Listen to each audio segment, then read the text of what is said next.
बहुत पुराने जमाने की बात है। एक राजा था। उसके महल में एक बहुत सुंदर बाग था। बाग में तरह तरह के फूलों के पौधे और अनेक प्रकार के मीठे फलों के पेड़ थे। लेकिन इस बाग में सबसे आश्चर्यजनक चीज थी, एक सेब का पेड़ था जिसमें सोने के सेब लगते थे। राजा ने इस पेड़ की देखभाल का खास इंतजाम कर रखा था। जब इसके फल पकते थे तो चौकीदार रात दिन पेड़ का पहरा दिया करते थे ताकि कोई सोने का सेब चुरा कर न ले जाए। लेकिन एक दिन की बात है कि बाग के माली ने जब सोने के सेबों को गिना तो उसमें से एक सेब गायब था। उसने दौड़कर राजा को खबर दी। राजा फौरन बाग में पहुंचा। उसे ये देखकर बड़ा आश्चर्य हुआ कि देखभाल का इतना पक्का इंतजाम होने पर भी एक सेब किसी ने चुरा लिया। उसने ऐलान किया कि कोई सोने के सेब को चुराने वाले चोर का पता देगा, उसे इनाम दिया जाएगा। सबसे बड़े राजकुमार ने राजा से कहा कि रात में वो पहरा देगा और चोर को पकड़ने की कोशिश करेगा। राजा ने उसको इसकी इजाजत दे दी।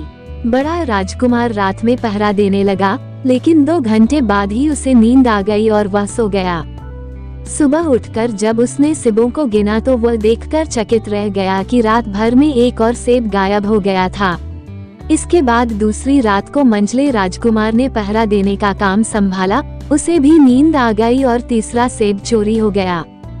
राजा बहुत चिंतित था। दरबारियों की भी समझ में नहीं आ रहा था कि क्या किया जाए। सब लोग उदास बैठे थे कि इतने में सबसे छोटा राजकुमार आया और उसने कहा कि आज की रात मैं पहरा दूंगा और चोर को पकड़ूंगा। राजा इस राजकुमार से खुश नहीं रहता था। वो उसे मूर्ख भी मानता था। उसने उसे डांटते हुए कहा, तुम क्या समझते हो, क्या तुम्हें इसमें सफलता मिलेगी? तुमसे बड़े और तुमसे ज्यादा समझदार दोनों राजकुमार इस काम में असफल हो चुके हैं। तुम जाओ अपना काम करो। लेकिन छोटा राजकुमार नहीं माना।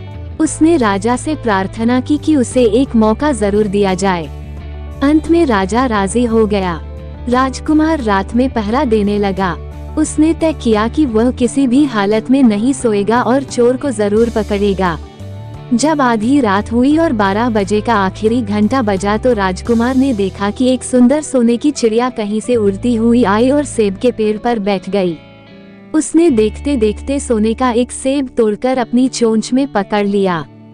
राजकुमार ने फौरन निशाना साधकर तीर चला दिया, लेकिन तीर चिड़िया को नहीं लगा और वह पंख फड़फड़ाकर उड़ गई। हाँ, इतना अवश्य हुआ कि उसका एक सुनहरा पंख टूटकर जमीन पर आ गिरा। दूसरे दिन सुबह राजकुमार ने राजा को सारी बात बता दी और वह सोने का पंख उनके सामने रख दिया।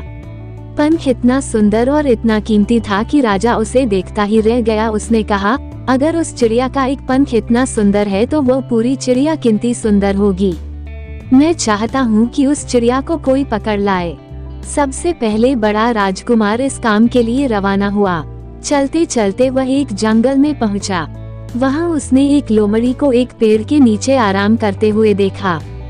राजकुमार ने मौका देखकर तीर अपने धनुष पर चढ़ा लिया। वह तीर छोड़ने ही जा रहा था कि लोमड़ी ने चिल्लाकर कहा, राजकुमार, मुझे मत मारो। मुझे पता है कि तुम सोने की चिड़िया की खोज में निकले हो। तुम मेरी राय मानो तो तुम्हारा काम जल्दी ही पूरा हो जाएगा। तुम इसी रास्ते से सीधे चले जाओ। शाम होने पर तुम एक गांव में पहुंचोगे। वहां तुम्हें आमने सामने 2 सराय मिलेंगी। एक सराय खूब सजी सजाई और सुंदर सी होगी, लेकिन तुम उसमें मत ठहरना। तुम उसके सामने वाली दूसरी सराय में ठहरना, जो बहुत मामूली और देखने में भी भद्दी सी होगी। ऐसा करने पर तुम्हारा काम आसानी से पूरा हो जाएगा। लोमड़ी का बात सुनकर राजकुमार को हंसी आ गई। उसने डांट कर कहा, भाग जा यहाँ से, मुझे तुम्हारी सलाह की जरूरत नहीं है। ये कहकर उसने तीर छोड़ दिया। लेकिन लोमड़ी बहुत चालाक थी। वह बचकर निकल भागी।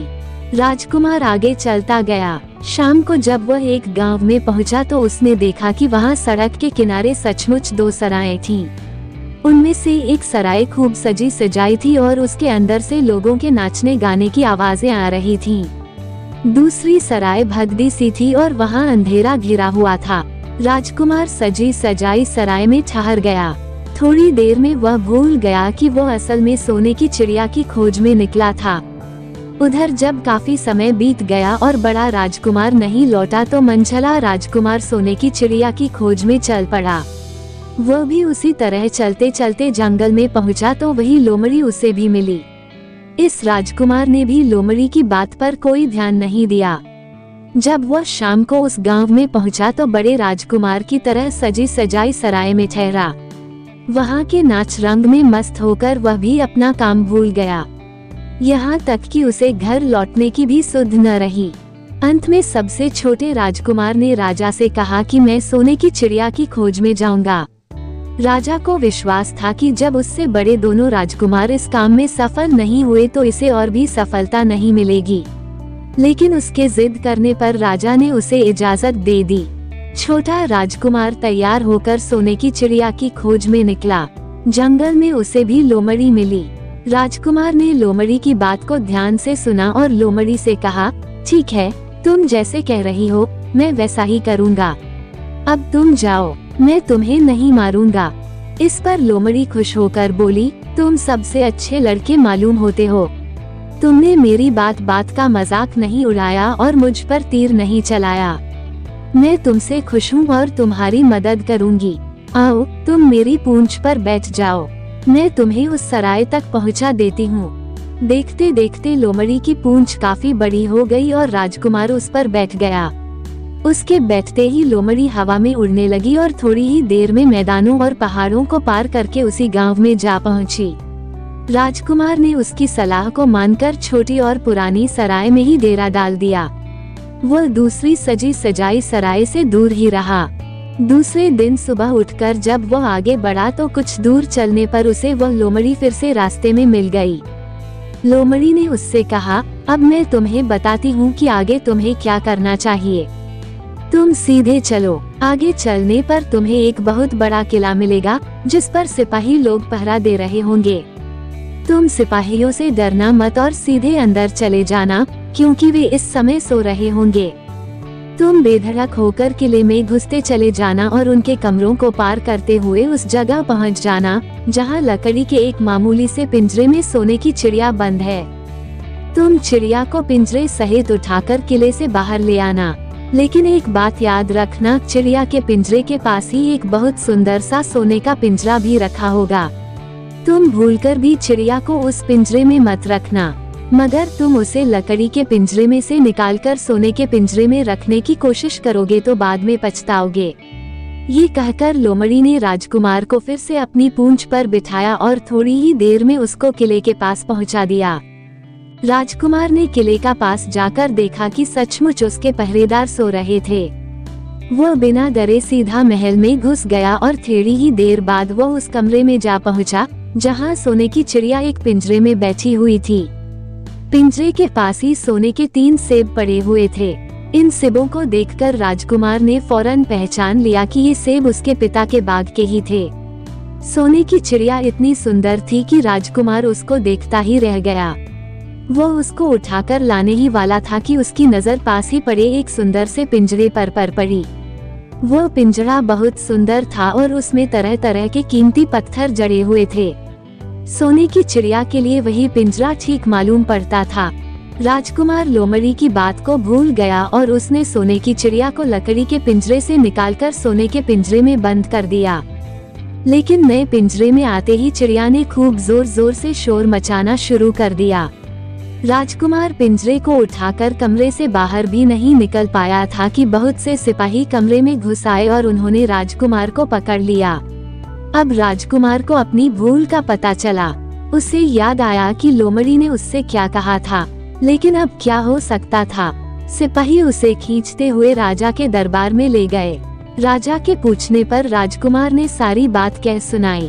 राजा बोला, तुम मेरे महल में चोरी करने के लिए घुसे थे। मैं तुमको माफ नहीं कर सकता। तुम्हें फांसी की सजा दी जाएगी, लेकिन मैं तुम्हें एक मौका देता हूँ। अगर तुम मेरे लिए सोने का घोड़ा ला दो तो मैं न सिर्फ तुम्हें छोड़ दूंगा बल्कि सोने की चिड़िया भी तुमको दे दूंगा। राजकुमार को अपनी जान बचाने के लिए राजा की शर्त माननी पड़ी। अब वह सोने के घोड़े की तलाश में निकला। किले के बाहर जाने पर उसने देखा कि लोमड़ी का उसका इंतजार कर रही है। उसने लोमड़ी को सारी बातें बताईं। लोमड़ी ने निराश होते हुए कहा, मैं अब तुम्हारी कोई मदद नहीं करूंगी। तुमने मेरे कहने के अनुसार नहीं किया। मैंने जिस तरह से कहा था, अगर तुम उस तरह से काम करते तो इस मुसीबत में नहीं फंसते और सोने की चिड़िया तुम्हें मिल जाती। राजकुमार बोला, इस बार मुझे माफ कर दो, मुझसे गलती हो गई। मेरा काम तुम्हारी सहायता के बिना नहीं चलेगा। मुझे राजा ने सोने का घोड़ा लाने के लिए कहा है, वरना वह मुझे फांसी पर चढ़ा देगा। लोमड़ी ने कहा, खैर, मैं तुम्हें माफ करती हूँ। अब तुम ऐसा करो कि मेरी पूंछ पर बैठकर सीधे चले चलो। कुछ दूर जाने पर तुम्हें एक दूसरा किला मिलेगा। उसी किले की घुड़साल में तुम्हें सोने का घोड़ा बंधा हुआ मिलेगा। महल के नौकर चाकर सब सो रहे होंगे। तुम चुपचाप जाना और घोड़े को खोल लेना। लेकिन एक बात याद रखना, वहाँ घोड़े के पास ही घोड़े पर कसने के लिए 2 जीनें रखी होंगी। उसमें से एक तो पुरानी चमड़े की जीन होगी और दूसरी सोने की जीन होगी। तुम सोने की जीन को छूना भी मत और उस घोड़े पर पुरानी चमड़े की जीन को कसकर सवार हो जाना और उसे दौड़ते हुए किले से बाहर चले आना। राजकुमार ने वादा किया कि वह ठीक ठीक वैसा ही करेगा। लोमड़ी ने उसको अपनी पूंछ पर बैठाया और कुछ ही देर में वह उसे ले किले के पास जा पहुंची। किले के पास पहुंचते ही लोमड़ी ने उसे नीचे उतारा और फिर वहां से चली गई। राजकुमार सीधा फाटक से किले में घुस गया। अंदर जाकर उसने देखा कि वहां के सभी नौकर चाकर सोए हुए थे। थोड़ी ही देर में वह किले की घुड़साल में जा पहुंचा। वहां एक बहुत सुंदर सुनहरा घोड़ा बंधा हुआ था। राजकुमार ने पास जाकर देखा कि वह घोड़ा सचमुच सोने का था। ऐसा सुंदर घोड़ा उसने सपने में भी नहीं देखा था। उसने आगे बढ़कर घोड़े को खोल लिया। जब वह बाहर निकलने लगा तो उसकी नजर एक कोने में पड़ी हुई सोने की जीन पर गई। ये जीन बहुत सुंदर थी और इसमें हीरे मोती जड़े हुए थे। उसके पास ही एक फटी पुरानी चमड़े की जीन पड़ी हुई थी। इतने सुंदर घोड़े पर पुराने चमड़े की जीन कसना राजकुमार को अच्छा नहीं लगा। उसने सोने की जीन उठा ली और घोड़े पर कसना शुरू किया। इतने में घोड़ा जोर से हिनहिना उठा। किले के नौकर चाकर जाग गए। थोड़ी ही देर में राजकुमार पकड़ लिया गया। राजकुमार को सिपाहियों ने हाथ बांधकर अपने राजा के सामने पेश किया। राजा ने सारी बातें सुनकर कहा, तुमने मेरे घोड़े को चुराने की कोशिश की है, इसलिए तुम्हें फांसी की सजा दी जाएगी। लेकिन अगर तुम मेरा एक काम कर दो तो मैं तुम्हें छोड़ सकता हूँ। यहाँ से कुछ ही दूर एक सोने का महल है और उसमें बहुत सुंदर राजकुमारी रहती है। अगर तुम अपनी जान बचाना चाहते हो तो उस राजकुमारी को मेरे पास ले आओ। तुम्हें इनाम में ये सोने का घोड़ा दे दूंगा। बेचारा राजकुमार, वो फिर से एक नई मुसीबत में फंस गया। उसे मजबूर होकर राजा की शर्त माननी पड़ी। अब वह सोने के महल की खोज में निकला। कुछ दूर चलने पर फिर उसे वह लोमड़ी मिली। पता नहीं कैसे लोमड़ी को सारी बातें मालूम हो गई थीं। वह बोली, देखो, तुमने इस बार भी मेरी बात नहीं मानी। मेरी बात मान जाते तो यह नई मुसीबत तुम्हारे गले नहीं पड़ती। खैर, मुझे तुम पर दया आ रही है। मैं तुम्हारी मदद करूंगी। चलो, मैं तुमको सोने के महल के पास पहुंचाए देती हूँ। तुम महल के बाहर ही कहीं पीछे छिपे रहना।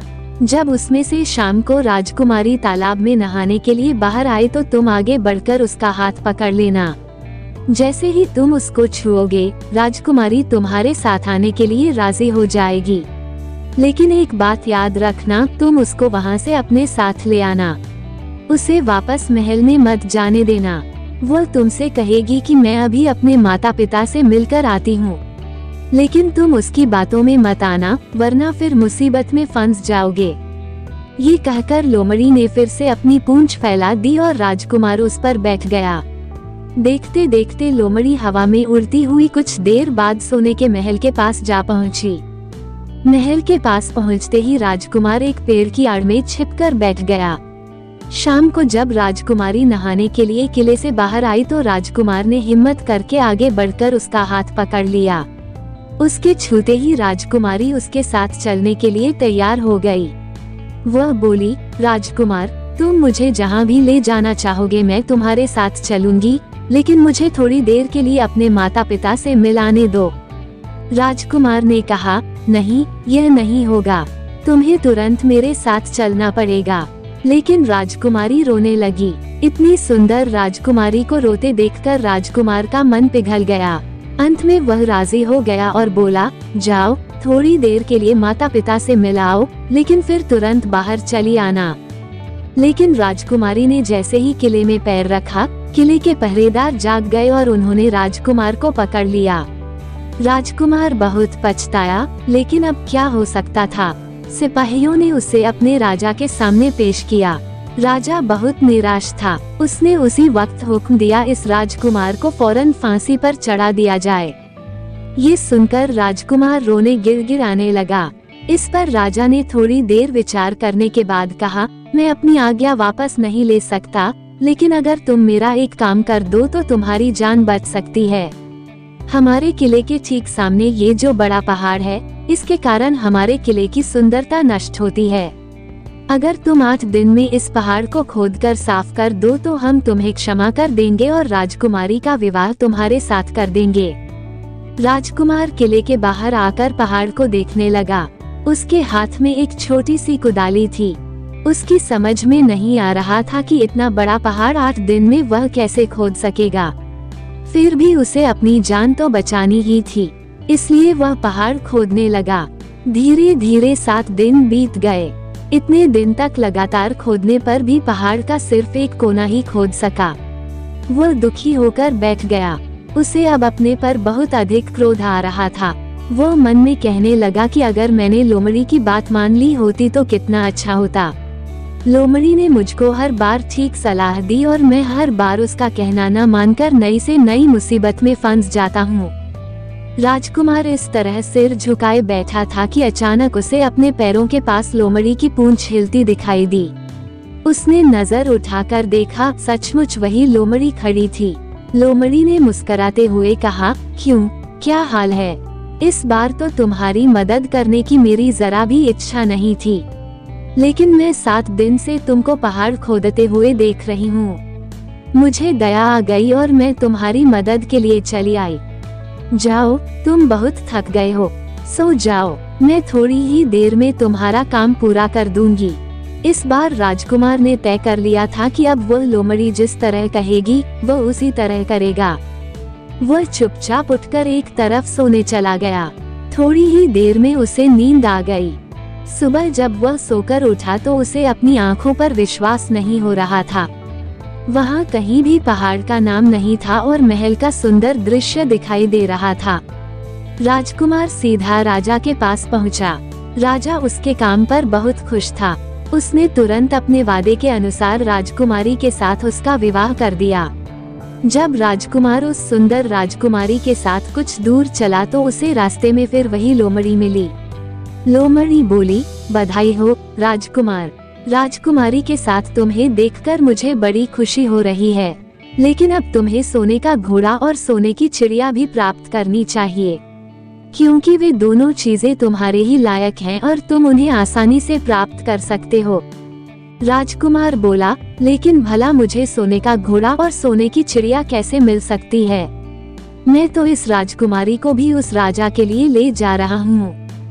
लोमड़ी ने कहा, नहीं, तुम ऐसा काम कभी मत करना। इस राजकुमारी के साथ तुम्हारा विवाह हुआ है और यह अब तुम्हारी ही है। अगर तुम मेरे कहने के अनुसार काम करो तो तुम्हें सोने का घोड़ा और सोने की चिड़िया भी मिल सकती है। तुम पहले इस राजकुमारी को लेकर सोने के घोड़े वाले राजा के पास जाओ। राजा खुश होकर तुमको सोने का घोड़ा दे देगा। तुम घोड़े पर सवार हो जाना और सवार होकर सबसे विदा लेना। राजकुमारी से तुम सबसे बाद में विदा लेना। जैसे ही तुम राजकुमारी के पास पहुँचो, तुम उसे हाथ से पकड़कर घोड़े के ऊपर खींच लेना और घोड़े को दौड़ा देना। सोने का घोड़ा इतना तेज दौड़ता है कि दुनिया का तेज से तेज घोड़ा भी उसकी बराबरी नहीं कर सकता। जाओ, तुम पहले इतना काम पूरा करो, इसके बाद आगे का काम मैं तुम्हें बाद में बताऊंगी। मैं तुम्हें वहाँ रास्ते में मिलूंगी। राजकुमार ने ठीक वैसा ही किया जैसा लोमड़ी ने उससे कहा था। जब सोने के घोड़े वाले राजा ने खुश होकर उसे इनाम में सोने का घोड़ा दिया तो राजकुमार उस पर सवार हो गया और उससे विदा लेने लगा। अंत में वह राजकुमारी को उठाकर घोड़े को तेजी से दौड़ाता हुआ किले से बहुत दूर निकल आया। रास्ते में एक पेड़ के नीचे लोमड़ी उसका इंतजार कर रही थी। उसे देखकर लोमड़ी बोली, शाबाश, अब तुम सोने की चिड़िया भी प्राप्त कर लो। जब तुम सोने की चिड़िया वाले राजा के पास पहुंचोगे तो वह इस घोड़े को देखकर बहुत खुश होगा। तुम उससे कहना कि पहले सोने की चिड़िया का पिंजरा मेरे हाथ में दे दो, तब मैं ये घोड़ा तुमको दूंगा। जब वह पिंजरा तुम्हारे पास लाए तो तुम पिंजरा उसके हाथ से छीन लेना और घोड़े को दौड़ा देना। बस ऐसे चिड़िया तुमको मिल जाएगी और कोई तुम्हें पकड़ भी नहीं सकेगा। इस बार भी राजकुमार ने ठीक वैसा ही किया। वह राजकुमारी के साथ ही घोड़े पर बैठा रहा और जब राजा ने उसके हाथ में सोने की चिड़िया का पिंजरा दिया तो उसने देखते देखते एड़ मार दी और सोने का घोड़ा हवा से बातें करने लगा। कुछ दूर चलने पर लोमड़ी उसे मिली। राजकुमार ने उससे कहा, तुमने मेरी बड़ी मदद की है। तुम्हारी वजह से मुझे न सिर्फ सोने की चिड़िया मिली बल्कि सोने का घोड़ा और इतनी सुंदर राजकुमारी भी मिल गई। बताओ मैं तुमको क्या इनाम दूं? मैं तुमको कुछ न कुछ जरूर देना चाहता हूँ। लोमड़ी ने कहा, अगर तुम खुश हो तो मेरा एक काम कर दो। तुम एक तीर चलाकर मुझे मार दो। इस समय तुम यही सबसे बड़ा काम मेरे लिए कर सकते हो। राजकुमार ने कहा, भला ये कैसे हो सकता है? तुमने मेरी इतनी मदद की और मैं बदले में तुम्हें मार दूं।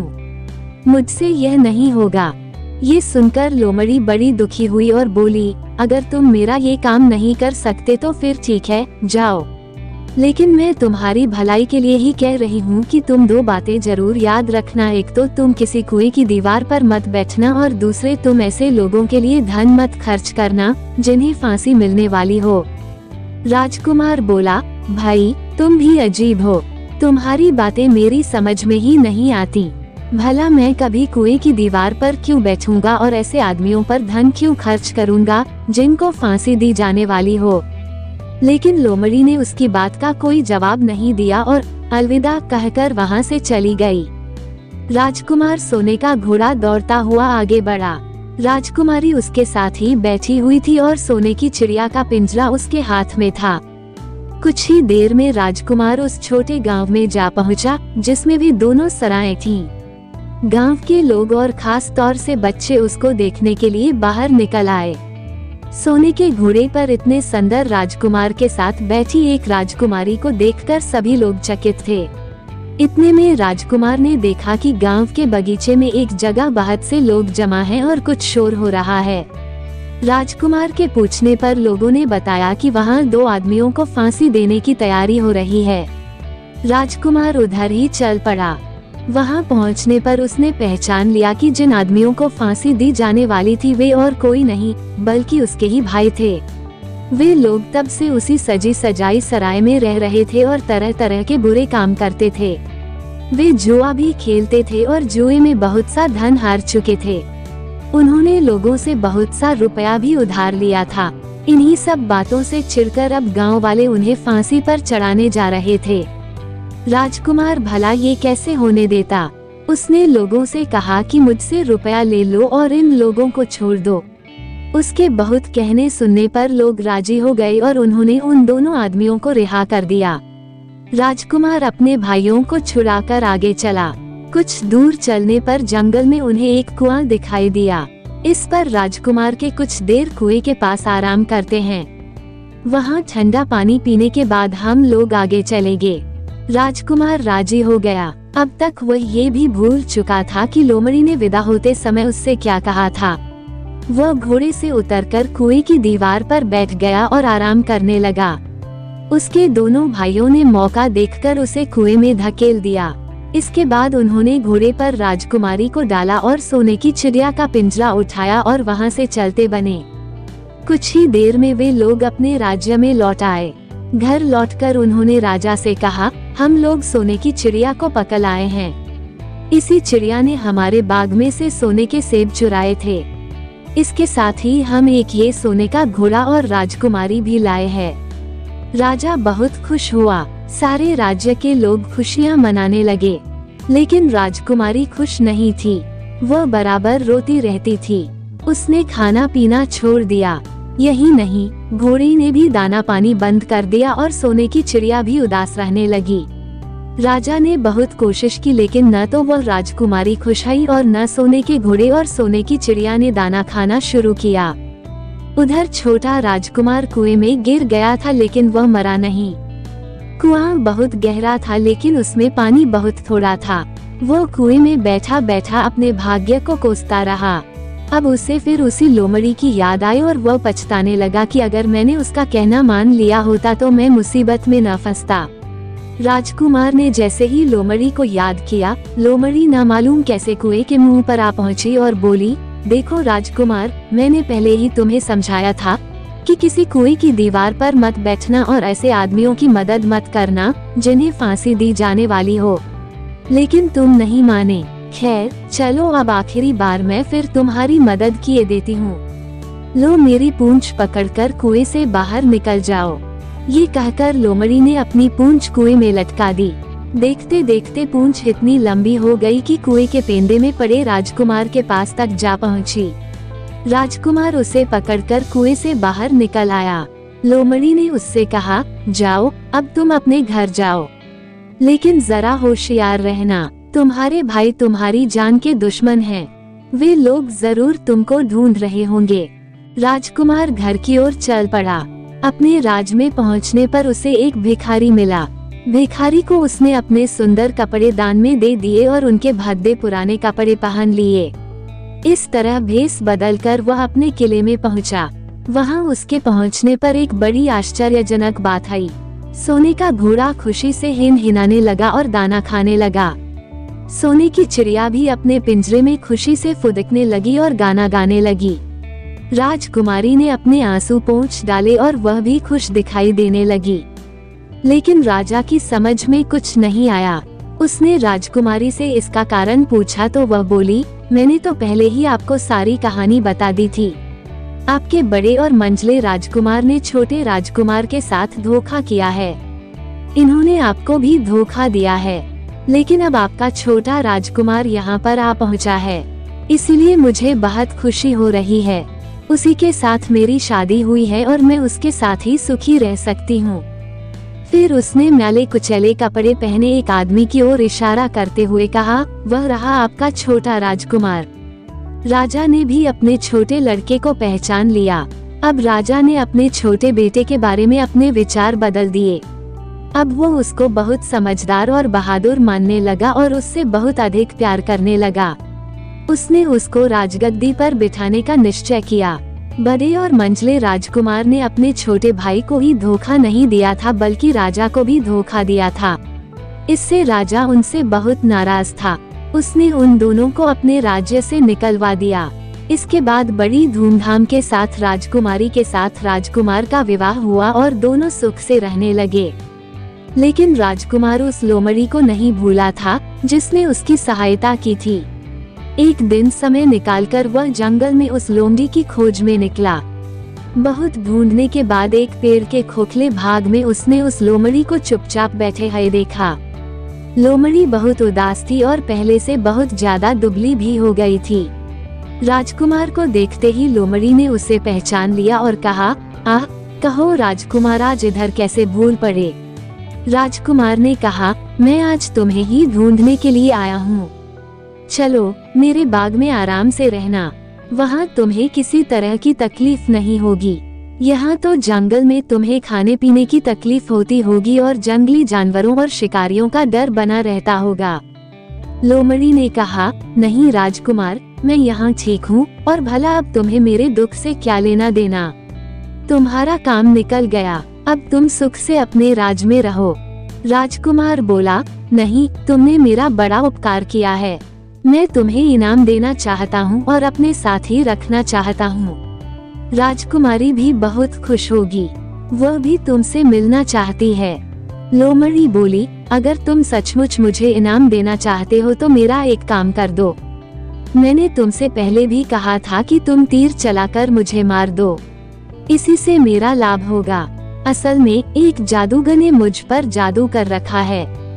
मैं लोमड़ी नहीं हूँ, मुझे उसके जादू के प्रभाव से लोमड़ी के रूप में रहना पड़ रहा है। मैं तो उसी देश का राजकुमार हूँ जहाँ की राजकुमारी से तुम्हारा विवाह हुआ है। असल में वह राजकुमारी मेरी छोटी बहन है। अगर तुम तीर चलाकर मुझे मार दोगे तो इस जादू से मुझे मुक्ति मिल जाएगी और मैं फिर अपने देश लौट सकूंगा। राजकुमार को ये सुनकर बड़ा आश्चर्य हुआ। उसने फौरन अपने धनुष पर तीर चढ़ाया और लोमड़ी की ओर छोड़ दिया। तीर के लगते ही लोमड़ी मर गई और उसमें से एक सुंदर सा राजकुमार निकल आया। फिर दोनों राजकुमार आपस में गले मिले। इसके बाद दोनों राजकुमार वापस महल में लौट आए। वहाँ राजकुमारी अपने भाई से मिलकर बहुत खुश हुई। मेरे प्यारे दोस्तों, आप लोगों को हमारी यह वीडियो कैसी लगी प्लीज हमें कमेंट सेक्शन में जरूर बताना और हमारी वीडियो को लाइक करना। हमारी यह कहानियाँ आपका मनोरंजन करने के साथ आपको दिशा भी देंगी। तो बने रहिए हमारे साथ और हमारे प्रयास को सफल बनाएं।